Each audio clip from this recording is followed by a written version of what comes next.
one of the other things that we need to be mindful of too is this whole pandemic thing is pretty massive in terms of its impact. And I think this is what's really important, that how we lead through this pandemic is going to be our legacy as leaders. How we treat people, the decisions we make, how we handle the sour grapes when we have to impose change on people, even if we didn't want to. This is going to make the difference in how we live on and lead on into the future. So it's a pretty critical juncture that we get this right now. So we really need to be able to handle the tough situations. And you know what? Sour grapes, they make bitter wine. I feel like I need a little drum roll.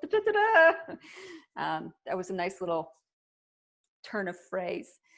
So as I talk to leaders, there's a lot of challenges that they've been facing.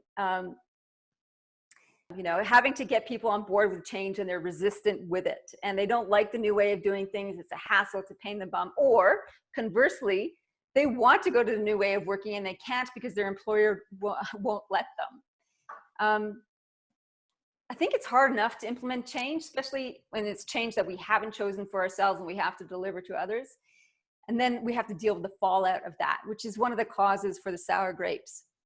We've got turf wars, when people just want to prove themselves because they feel like they're, for a number of things, they're either aggressive in their career or they feel like they need to prove themselves in order to keep their job because people are losing their jobs across this in the pandemic.